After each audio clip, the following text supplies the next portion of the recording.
Well, it is my pleasure to welcome President Thung Sen Seng to the White House and to the Oval Office for his first bilateral meeting with me. Tôi rất hân hạnh chào đón Chủ tịch Sang đến đây trong cuộc hội đối thoại song phương. This represents the steady progression and strengthening of the relationship between our two countries. Điều này đã biểu tượng cho cái sự hợp tác càng ngày càng mạnh mẽ giữa hai và những tiến bộ giữa hai nước. Obviously, we all recognize the extraordinarily complex history between the United States and Vietnam. Dĩ nhiên là chúng tôi cũng hiểu là giữa Việt Nam và Mỹ có những cái lịch sử rất là phức tạp. But step by step, what we have been able to establish is a degree of mutual respect and trust that has allowed us now to announce a comprehensive partnership between our two countries. Và do đó chúng tôi thấy có những bước mà chúng ta cần phải có những cái sự tương kính lẫn nhau và tin tưởng lẫn nhau để có thể tiếp tục một đối tác giữa hai nước. That will allow even greater cooperation on a whole range of issues, from trade and commerce to military cooperation to multilateral work on issues like disaster relief to scientific and educational exchanges. Điều đó sẽ giúp mở rộng những cái hợp tác trong nhiều lĩnh vực khác, ví dụ như là quân sự, về hậu quả thiên tai và khoa học và những cái vấn đề khác, lĩnh vực khác. What we've also discussed is the ways in which, through the Trans-Pacific Partnership, or TPP, both the United States and Vietnam are participating in what would be an extraordinarily ambitious effort to increase trade, commerce, and transparency in terms of commercial relationships throughout the Asia-Pacific region. Hai bên chúng tôi cũng đã thảo luận về vấn đề quốc phòng, về vấn đề TPP, và chúng tôi sẽ cố gắng để làm sao mà tăng cường những cái việc thương mại, hợp tác thương mại và tính cách minh bạch hơn trong những cái lĩnh vực này. And we're committed to the ambitious goal of completing this agreement before the end of the year, because we know that this can create jobs and increase investment across the region and in both of our countries. Và chúng tôi đã có quyết tâm là kết thúc cái hiệp định này trước cuối năm nay, giúp chúng tôi tăng cường công ăn việc làm và đầu tư. We discussed the need for continued efforts to resolve peacefully maritime issues that have surfaced in the South China Sea and other parts of the Asia-Pacific region. Chúng tôi đã xác định là sẽ tiếp tục hợp tác để giải quyết một số về vấn đề và hàng hải ở trong vùng châu Á Thái Bình Dương. And we very much appreciate Vietnam's commitment to working with ASEAN and the East Asia Summit in order for us to arrive at codes of conduct that will help to resolve these issues peacefully and fairly. Tôi hết sức tán thưởng những nỗ lực của Việt Nam làm việc với ASEAN để tiến tới một cái bản quy tắc COC để mà giải quyết vấn đề một cách ôn hòa, hòa bình.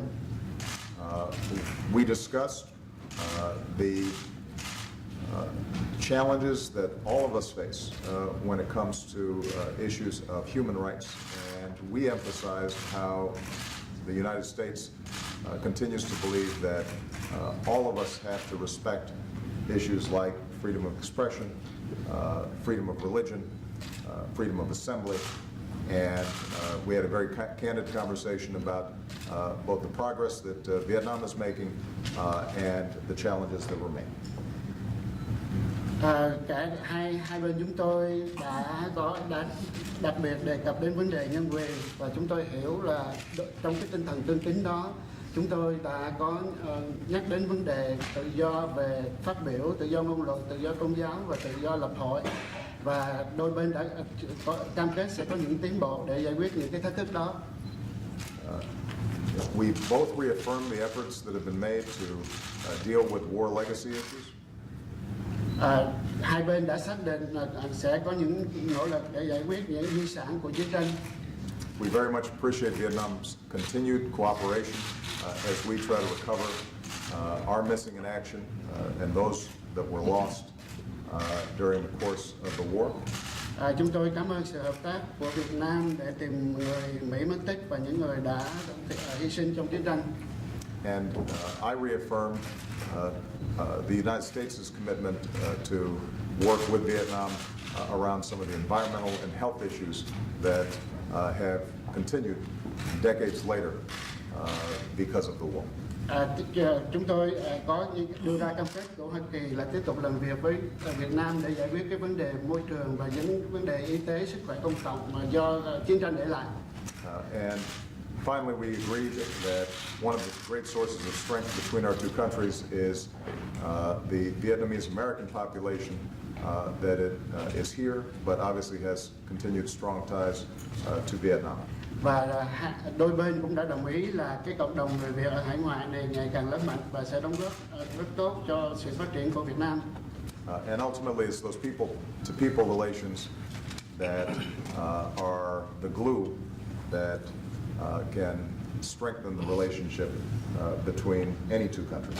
Và dĩ nhiên là cái sự giao thiệp tiếp xúc giữa những người dân đó sẽ là một cái chất keo để giúp tiến bộ giữa hai nước.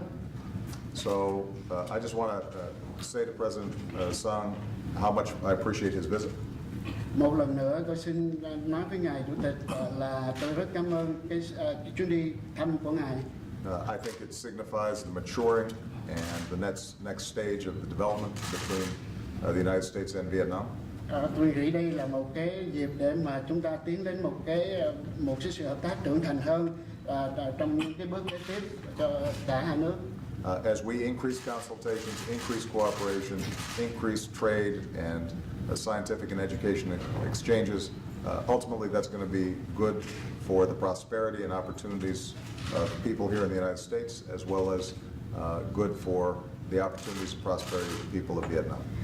Dĩ nhiên nếu chúng ta tăng cường sự hợp tác và về đủ các mặt về thương mại, về khoa học, về các lĩnh vực khác đó thì điều đó sẽ mang lại lợi ích và thịnh vượng tốt chẳng những cho người Mỹ mà còn cho người Việt Nam nữa. At the conclusion of the meeting, President Sang shared with me a copy of a letter sent by Ho Chi Minh to Harry Truman.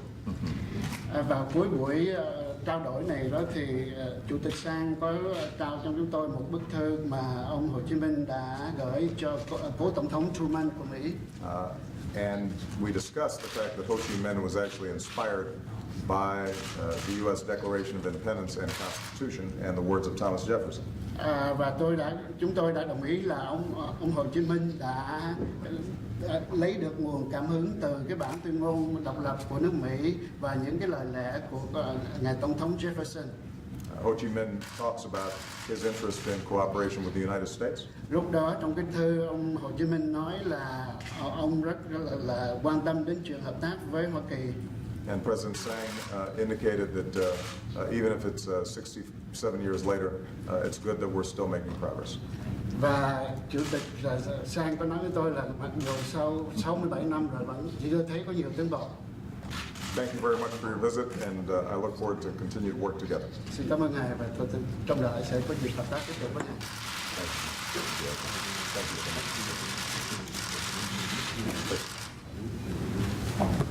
Thưa ngài Tổng thống Obama, thưa quý bà quý ông. President Obama, ladies and gentlemen. Một lần nữa tôi chân thành cảm ơn lời mời của ngài mời tôi thăm chính thức Hoa Kỳ và cảm ơn sự đón tiếp hết sức là nồng nhiệt của các bạn trong ngày hôm qua suốt quá trình của chúng tôi làm việc tại Hoa Kỳ. Once again, I would like to thank you, President Obama, for your kind invitation extended to me to visit the United States, as well as the warm hospitality that you have extended to me over the past couple of days while I'm here in the US. Chân thành mà nói thì tôi và ngài Tổng thống Obama vừa có một cuộc hội đàm hết sức là thẳng thắn, xây dựng, hết sức bổ ích và hết sức có hiệu quả. To be frank, President Obama and I had a very candid, open, useful and constructive discussion. Với những cái sự tiến bộ đã đạt được trong suốt 18 năm qua, kể từ hai đất nước chúng ta tiến hành bình thường hóa quan hệ cho đến nay, đã đến lúc hai nước cần xác lập một cái khuôn khổ quan hệ đối tác toàn diện làm cơ sở cho sự phát triển mạnh mẽ trên các lĩnh vực trong thời gian tới của hai nước của chúng ta. Given the progress of our bilateral relationship over the past 18 years, it is time now to form a comprehensive partnership in order to further strengthen our relations in various areas. Chúng tôi đã bàn một cách cặn kẽ và sâu rộng trên các vấn đề quan hệ về chính trị đối ngoại, về vấn đề khoa học công nghệ, về cái việc đào tạo, về vấn đề an ninh quốc phòng, về vấn đề khắc phục hậu quả chiến tranh để lại, về vấn đề khắc phục về vấn đề môi trường, về vấn đề người Việt Nam sinh sống tại Hoa Kỳ, cũng như những vấn đề về quyền con người và vấn đề về Biển Đông. We discussed various matters, including political relations, science and technology, education, defense, the legacy of the war issue, environment, the Vietnamese American community, human rights as well. Trong từng vấn đề với tinh thần hết sức là And the thẳng issue thắn. as well. I'm sorry. Trong từng vấn đề hết sức là thẳng thắn và từ đầy tình xây dựng, chúng tôi đã đạt một sự thống nhất rất là cao. In a candid, open, and constructive spirit, we have come to agree on many issues.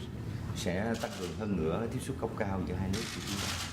We will strengthen high-level exchanges between the two countries. Sẽ tăng cường nâng cấp một cách hợp lý và cần thiết những cơ chế quan hệ đối thoại của các cấp, và đặc biệt là cấp cao. We will consider in order to continue to upgrade the mechanism of cooperation at the high level, as well as take the best use of the existing mechanism of cooperation. Tôi cho rằng đây là cơ sở hết sức quan trọng, tạo sự tin cậy chính trị rất là cao cho đất nước, tạo điều kiện thuận lợi cho phát triển tất cả các lĩnh vực mà hai bên cùng quan tâm. Particularly, we will continue regular dialogue at the highest level as possible. I believe that this is a way in order to build a political trust for further development of our cooperation in all areas. Các vấn đề còn lại như là vấn đề kinh tế thương mại sẽ được tiếp tục thúc đẩy mạnh mẽ. Đặc biệt Việt Nam chúng tôi cam kết mạnh mẽ sẽ tham gia tích cực trong quá trình đàm phán để có thể kết thúc sớm trong năm nay hiệp định TPP. Economic and trade relations continue to be important to our relations. As far as TPP is concerned, the Vietnamese side will do its utmost in order to participate in the process of negotiations for the conclusion of TPP by the end of this year. Về khoa học công nghệ, về giáo dục đào tạo, về quốc phòng an ninh cũng đã được bàn bạc một cách hết sức là thấu đáo.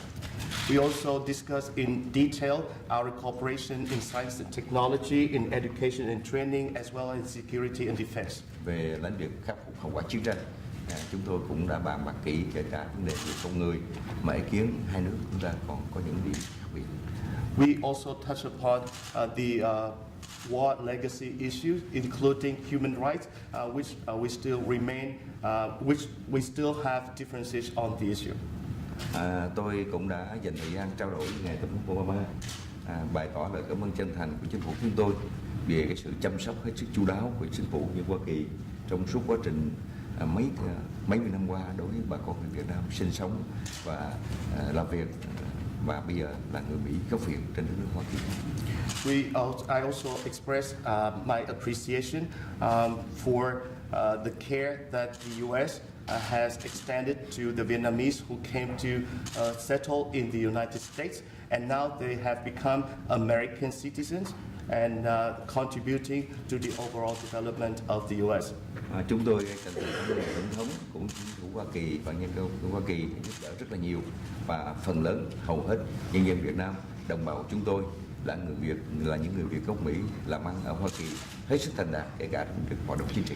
And thanks to the support and assistance from the U.S. government as well as the American people, the Vietnamese community, the Vietnamese American community here in the U.S. Has become more and more prosperous and successful in their life as well as work.